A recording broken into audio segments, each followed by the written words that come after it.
Bueno, les doy la bienvenida a quienes se van sumando, ¿sí? a esta primera clase.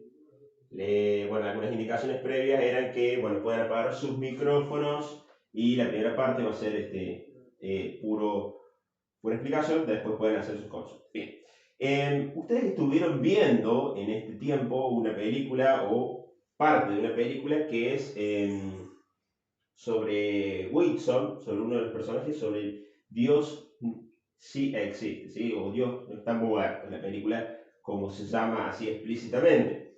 Una película que es un poco controvertida porque el tema en sí mismo es controvertido. Yo sé que el tema ustedes lo estaban viendo o lo estuvieron viendo el año pasado en diversas materias o tal vez en una o en dos materias, pero está bueno tener una mirada acabada de todo esto.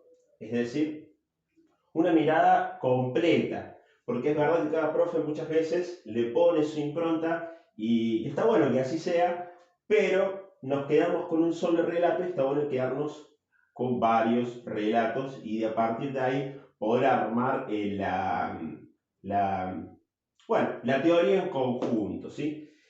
Lo primero, vamos a ver un poquito sobre el tema de hoy, religión versus ciencia. Fíjense, muchas veces tenemos a religión por un lado, ciencia por el otro, y parece que fuese un ring, ¿no? Una pelea importante en la cual, bueno, estamos viendo a ver quién gana, si gana la ciencia, si gana la religión, y algunos se ponen del lado de la religión y otros se ponen del lado de la ciencia, pero en realidad esto es una postura un poquito equivocada. ¿Por qué? Porque ambos conocimientos se pueden complementar.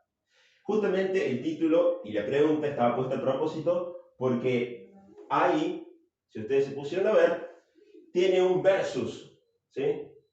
Y ese versus quiere decir pelea, ¿sí? Ese versus está queriendo decir, bueno, enfrentamiento. Veo una manito levantada por ahí, bueno, vamos a dejar las consultas para otro momento, ¿sí? Volviendo de nuevo, veía esa cuestión del versus como una cuestión de pelea, y en realidad no hay pelea. ¿Por qué? Porque uno tiene que entender bien qué tipo de información me brindan ambos conocimientos. Porque si uno no entiende bien qué tipo de información hay de un lado y del otro, va a estar muy complicado. Y por ahí van las correcciones que yo les hice a ustedes en los trabajos y les dejé un poquito en un audio. Vamos a arrancar un poco de cero, ¿sí? Antes de ver un poco la pelea, a ver quién gana. En realidad no hay quien gane ni quien pierda, sino que hay una colaboración mutua. Vamos a ver un poco desde el inicio, ¿sí? Yo no sé si se verá ahí, no, a lo mejor no se ve nada, pero bueno, ya al Pau estaría bueno que lo puedan tener ahí a mano, el PowerPoint que les enviaron las chicas, ¿sí? Tiziana y Martí. El PowerPoint que les mandó un poco la primera parte del capítulo número 1, es decir, la primera parte de esta introducción a formación cristiana número 5. Bien, arranca así. ¿Cómo arrancan estos conocimientos de ciencia y de fe? Tienen una propuesta muy básica y tienen una raíz, ambos conocimientos tienen una raíz muy concreta. La primera es la siguiente. El ser humano es un ser humano en busca de respuestas. Es decir, todo ser humano está en busca de la verdad. De hecho, me voy a traer un poquito a entrar en esta cuestión de la pandemia, en esta cuestión de la cuarentena.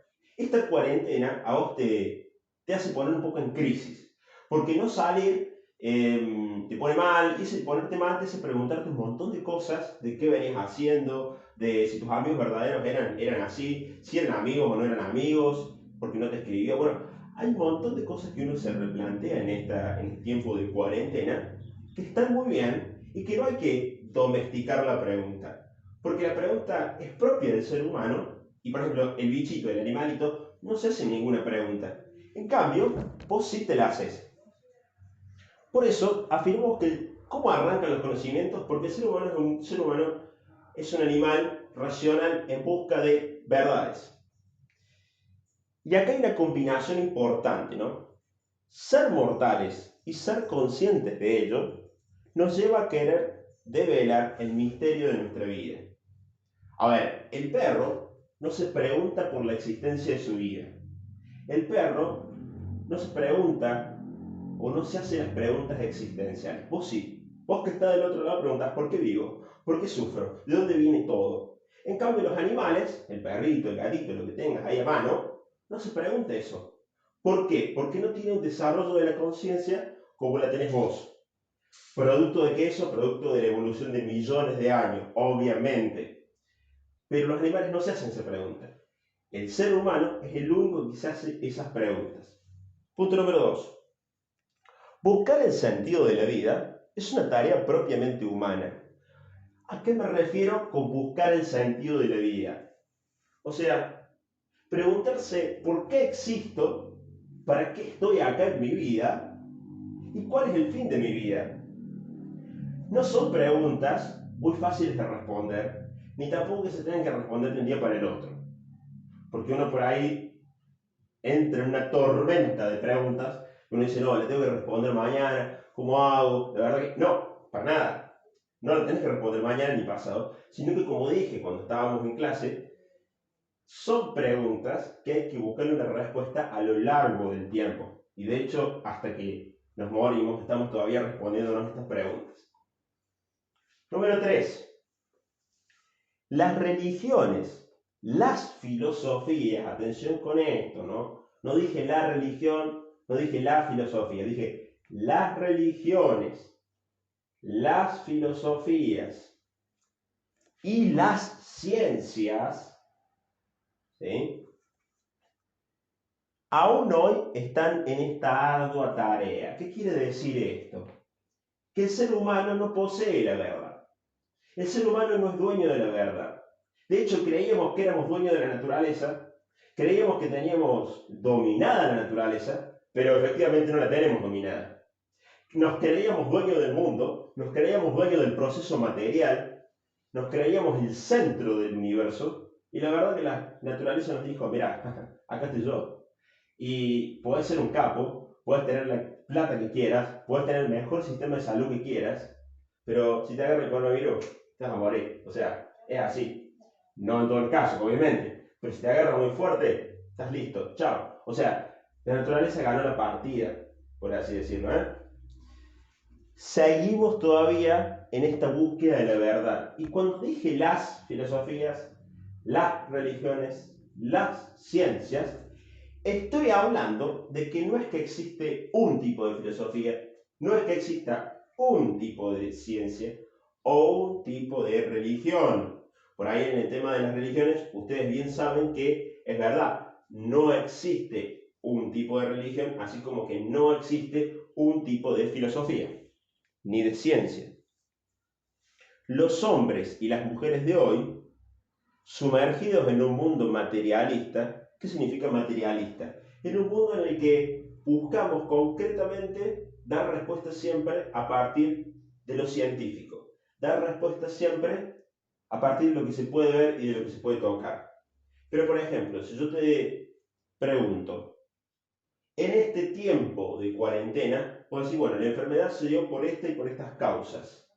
Ahora bien, ¿cómo sobrellevar esta cuarentena? ¿Cómo buscar la felicidad en esta cuarentena? Esa no es una respuesta científica. Esa no es una respuesta que te va a dar la ciencia. O de repente estás pasando por una crisis y preguntas, ¿por qué todo este sufrimiento? ¿Por qué sufrimiento en el mundo? Bueno, esa respuesta no te la va a traer la ciencia. No te la va a traer el conocimiento que se puede ver y que se puede tocar. ¿Sí? Te lo va a traer o la filosofía o la fe, que son dos ramas de conocimiento que llamamos. Ya voy a entrar bien específicamente qué es cada uno, ¿sí? Los hombres y las mujeres de hoy, sumergidos en un mundo materialista, consumista, fíjense que hay una cuestión muy importante, muchas veces no nos damos cuenta de esto, pero estamos sumergidos en un mundo en donde lo primero es el consumo. Y hay que consumir, consumir, consumir, consumir, consumir. ¿Para qué? Para que unos pocos ganen y se acumulen los bolsillos con dinero, ¿sí? El problema es que la torta no da para todo el mundo, ¿sí? Entonces, hay que consumir, consumir. Y no importa. Ahora, la gran pregunta, ¿te hace falta eso que estás consumiendo? Hay veces que la respuesta es no, no me hace falta eso. Entonces, ¿para qué consumís? ¿Cuál es el hecho? ¿Sí? Hay una autoestima en la ciencia, como decía antes, y olvidan fácilmente las preguntas más profundas que le dan identidad a nuestra vida. A ver, no estamos diciendo que acá que la filosofía sea mejor que la ciencia, ni que la ciencia sea mejor que la filosofía, nada que ver. Pero ¿qué pasa? Muchas veces se dejan de lado otros tipos de conocimiento en nombre del saber científico, cuando el saber científico no lo abarca todo. Porque como dije, si vos te preguntás, por ejemplo, ¿qué es la verdad? Esa respuesta no te la va a dar, evidentemente, la ciencia. Te la va a dar o la filosofía o la fe. Entonces, hay otros tipos de conocimientos que están como a la espera de entrar al campo de acción, a la espera de entrar a la cancha y jugar y hacer su partido, que muchas veces en nombre de la ciencia, esto se está dejando de lado. ¿Sí? Es muy importante tenerlo en cuenta. Es decir, ¿a qué voy con toda esta primera parte? Voy a lo siguiente, que tanto la ciencia como la filosofía como la fe no son conocimientos que tengan que estar en pelea, no son conocimientos que tengan que estar necesariamente enfrentados, sino que son conocimientos que pueden ayudar al ser humano a buscar la verdad, a encontrarse en sí mismo y a encontrar lo que más quiere en su vida. ¿Sí? Seguimos. ¿Cómo se forman estos saberes? Acá hay una cuestión muy, pero muy importante. ¿Cómo aparece la filosofía? ¿Cómo aparece la ciencia? ¿Cómo aparece la fe? Es muy importante tener en cuenta, si estás con un cuadernito ahí a mano, anótalo porque esto es muy, pero muy importante. Lo primero que vamos a ver es cómo aparecen estos conocimientos para después preguntarnos cómo se interrelacionan entre sí. Y van a ver que no hay ninguna pelea entre uno u otro. En primer lugar, todo conocimiento, sea filosófico, sea científico o sea de fe, arranca con la experiencia de finitud del ser humano. Es decir, este mismo hecho de que nos vamos a morir. Entonces salta la pregunta, ¿y qué viene después de la muerte? ¿Y qué pasa después de la muerte? ¿Qué sentido tiene mi vida? ¿Para qué vivo? ¿Cuál es el fin de mi vida? ¿Por qué hago esto? ¿Por qué no hago esto otro? ¿Qué voy a hacer el día de mañana con mi vida? Chicos, tengan en cuenta que no vivimos una eternidad acá en la Tierra, mirándolo un poco más de reojo. No vamos a mirarlo desde la fe, pero mirándolo un poco más de reojo, no vivimos eternamente. Vivimos el máximo a lo mejor 90, 80, 100, con mucho tiempo, con mucha suerte, viento a favor, y llegamos más o menos bien a los 100, más o menos bien. Pero no vivimos toda una eternidad. Entonces, ¿qué vas a hacer con tu vida? ¿A qué te vas a dedicar? ¿Sí? No son preguntas que haya que responder mañana, vuelvo a repetir, ni el año que viene, ni el otro. Hay que irlas respondiendo a medida que se va caminando. ¿Sí? Seguimos. Esta experiencia de ser mortal nos lleva a la búsqueda de decir, bueno, a ver, yo estoy acá en la Tierra y de alguna manera tengo que pasarlo bien. Porque todo el mundo le busca pasar bien. Todo el mundo quiere, en un título muy grande por ahí para anotar, todo el mundo quiere ser feliz.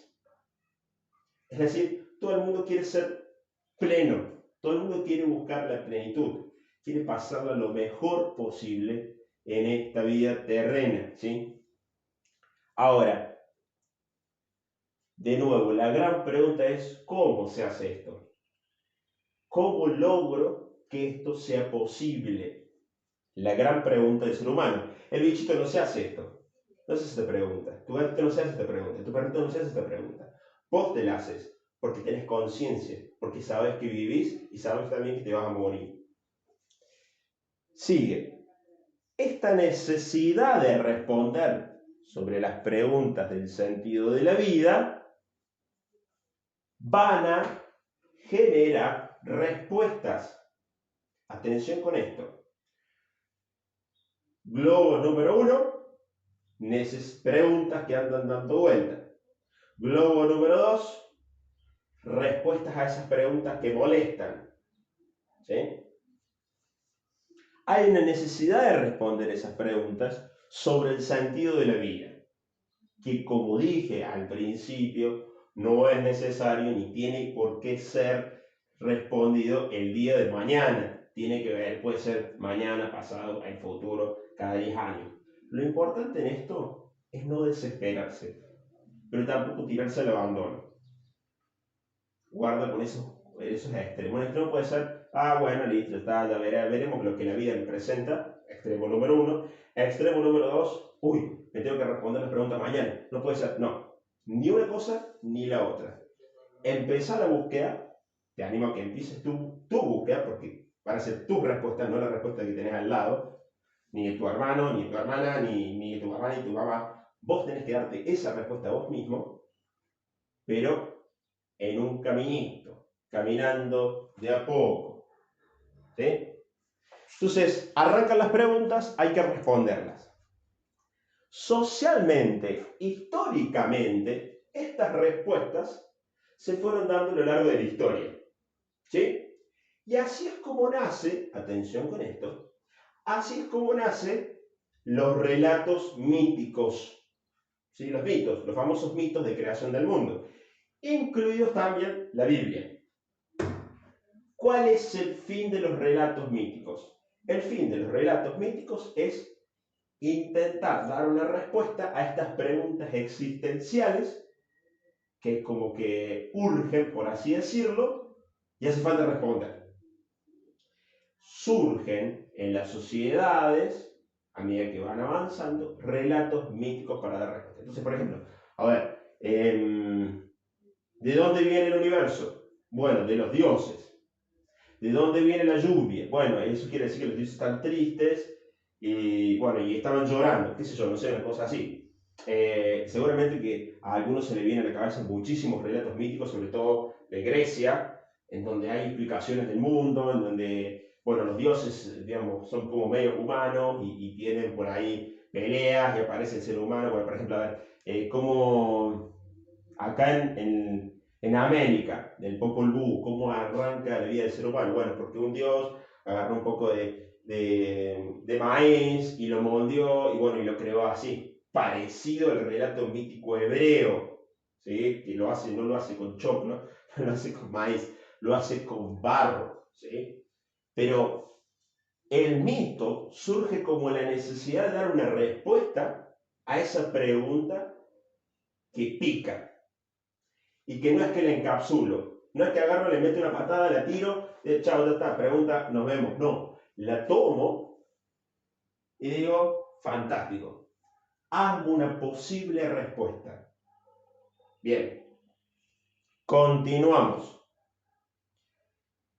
Una vez que el mito está armado, una vez que el mito ya fue elaborado, surgen personas que no se conforman con esa explicación mítica. Es decir, buscan saber más, buscan ir más allá de esa explicación mítica. El mito sería como una presciencia, por así decirlo. ¿Por qué? Porque el mito sale al cruce de esas preguntas cuando antes no había respuestas.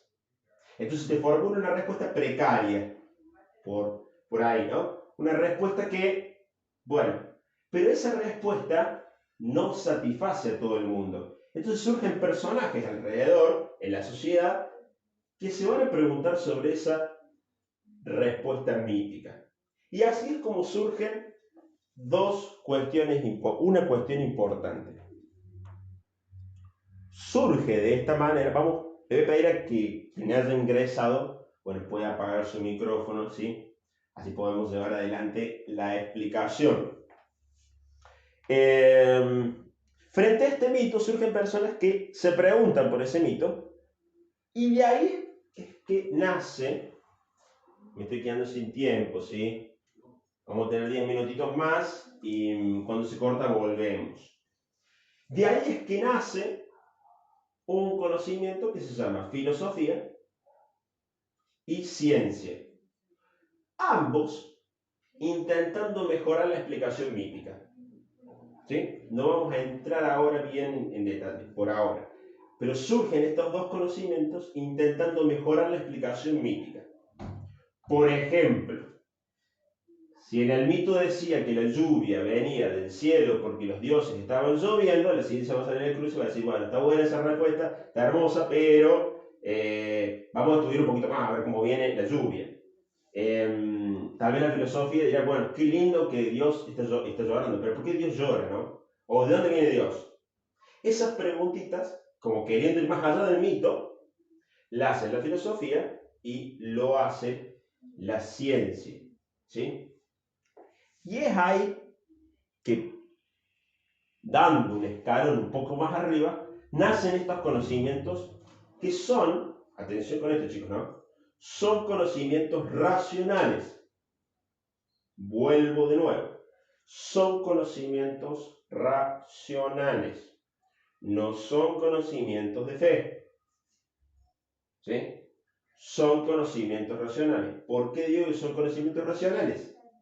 Porque es el ser humano en busca de la respuesta. O sea, es el mismo ser humano que va en busca de la respuesta. No es la respuesta el que viene a vos. Vos tenés que buscar esa respuesta. Por eso la filosofía y la ciencia son conocimientos racionales. ¿Sí? Por otro lado, no tengo pizarro acá, pero bueno, tengo pizarro. Por otro lado, viene en una tercera vía el conocimiento de fe. Diferente. Diferente. ¿Por qué dije diferente? Porque no es un esfuerzo de la razón. No es un esfuerzo del ser humano. En el conocimiento de fe, Dios me busca, me encuentra, me hace tener una experiencia con Él y me comunica la verdad. O sea, me da la verdad en bandeja. Totalmente diferente, ¿eh? No es que yo fui a buscar la respuesta de la existencia. No. Dios se encuentra conmigo, me busca. No es que yo busco a Dios. Guarda con esto, ¿eh? Está bien, en una parte sí yo busco a Dios, pero en realidad el que me busca es Él. Él me busca, genera un encuentro conmigo en la oración, y a partir de generar un encuentro conmigo en la oración, es como me comunica la verdad. ¿Qué verdad? La verdad de que Él me creó por amor y para amar. Nada más, se acabó. ¿Escucharon esto, no? Esto es muy interesante y esto es muy importante. ¿Qué verdad me comunica Dios? Que me ama, punto número uno, y que me creó para amar. Dios me comunica la verdad de cómo se formó el mundo. No, no me comunica esa verdad. Ah, entonces, ¿por qué la Biblia está? Bueno, ya vamos a ir, tranquilo, paso a paso. Hay una verdad totalmente diferente. ¿Sí? Por eso, no es un esfuerzo racional. Es un dejar entrar a Dios en mi corazón, sentir que Él me ama y a partir de ahí haber hecho esta misma experiencia de encuentro con Dios. Continuamos, vayan anotando las dudas, ¿no? Entonces, hago un repaso simple. ¿Qué es la ciencia?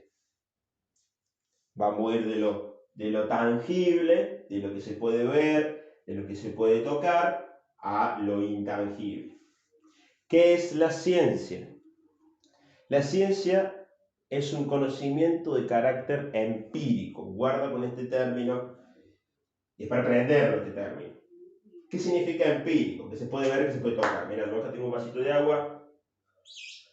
Vos al agua, la podés ver, la podés tocar. ¿Sí? ¿Qué es esto? Es agua. Qué bueno, qué buena onda. Todo bien. No es vodka, es agua. Guarda. La podés ver, la podés tocar, podés probar si querés. ¿Sí? Eso es ciencia. Sus conocimientos se basan en la evidencia material. ¿Qué quiere decir esto? Que si yo tuviese un poquito de agua acá, ¿sí? Y digo, ¿a cuánto hierve el agua? Bueno, vamos a comprobarlo. Lo pongo en un fuentón con un poco de fuego por abajo y, bueno, hierve. ¿A cuánto hierve? Bueno, hierve 100 grados, todo el mundo lo sabe, pero supongo que no lo saben. Bueno, hierve 100 grados. ¿Cómo supe eso? Lo supe porque lo vi, porque lo comprobé, porque fui al laboratorio. Este tipo de razonamientos en el que ustedes están reentrenados, están muy entrenados en esto. O sea, en todo lo que se puede ver, en todo lo que se puede tocar, en todo lo que es exacto, en todo lo que se formula hipótesis, y a partir de ahí se puede comprobar. Ahora bien, hay conocimientos que escapan a este tipo de, de, de, de metodología. Por ejemplo, si yo te digo, ¿existe el alma? Algunos me van a decir, sí, existe el alma. Bueno, ¿y dónde la ves? ¿Cómo la comprobas? Ese ¿dónde la ves? ¿Dónde la comprobas? Es una pregunta bien empírica. Sería la clásica pregunta del científico. Si yo te pregunto, ¿existe Dios? Vos decís, sí, bueno, entonces ¿dónde lo ves? ¿Dónde está? No lo veo, no lo toco, no lo siento, no lo huelo, no lo puedo ver. Bien, esa es la clásica pregunta del científico. Ahora, se le escapa al científico que la realidad no se reduce a lo que se puede ver y a lo que se puede tocar, sino que hay cosas que no se ven, pero son evidentes. Guarda con eso, ¿no? No se ven, no se comprueban, pero son evidentes. El amor no se ve, lo ves en acciones, pero es evidente. Vos decís, ah, mira, ahí, ese tipo está amando, esa chica está amando, ese se la jugó, ese dijo la verdad, ese fue honesto. Vos preguntás, che, ¿y dónde veo la honestidad? No, no la ves la honestidad. ¿Dónde ves la verdad? No, no la ves a la verdad. La ves en acciones, pero no la ves. Entonces, hay conocimientos que se nos escapan al nivel científico. ¿Qué pasa con esos conocimientos o esas preguntas que la ciencia no puede responder? Bueno, ahí entra en juego otro tipo de razonamiento que es la filosofía. La filosofía lo que hace es tomar esas preguntas que la ciencia no puede, por así decirlo, decodificar, que no puede procesar, que no acepta ese formato, por así decirlo, y que la filosofía lo toma y lo elabora. Lo elabora con respuestas muy, pero muy concretas. La filosofía utiliza otro método que no es el empírico, que no es el de ver y tocar, sino es el método de la lógica. ¿Cuál es el método de la lógica? Esto de ir buscando argumentos para las respuestas hacia las preguntas. Ya voy a poner un ejemplo muy claro de esto, ¿no? Sus postulados se comprueban. Ah, otra cuestión. Ah, no, pero no se pueden comprobar, entonces no es ciencia. No, guarda, pero para, ¿quién te dijo que todo lo que se compruebe tiene que ser ciencia? Cuando ciencia, la palabra ciencia significa saber. Guarda con eso, ¿no? Entonces, sus postulados se comprueban por medio de la razón. Los argumentos y pruebas aquí no necesitan tener una conexión con lo material. Por ejemplo, que el amor existe es evidente. Y yo puedo decir que el amor existe por esto, por esto y por esto otro. O que el amor es bueno por esto, por esto, por esto otro. Evidentemente va a arrancar de algo material. Pero yo no me puedo quedar en lo material, porque no es un conocimiento que se pueda comprobar a partir de lo material.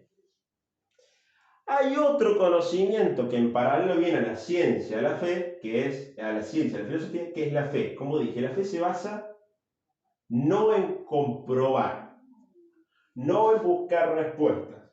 La fe se basa, título grande de abajo, no tengo como en los youtubers, no tengo la parte de abajo. La fe se basa en confianza. ¿Por qué confianza? Porque hay alguien que se me aparece en mi vida, me dice que me quiere y yo confío o no confío.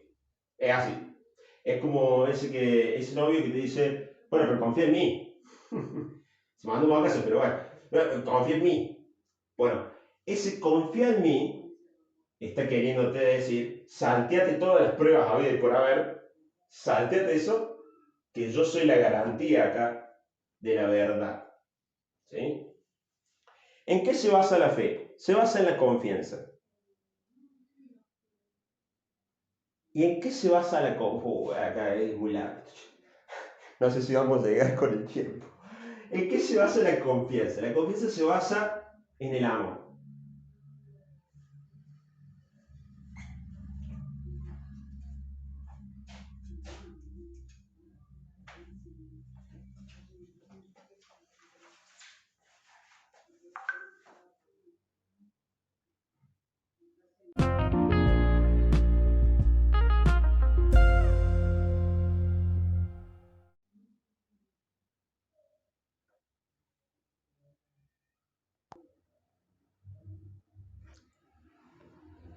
Sí.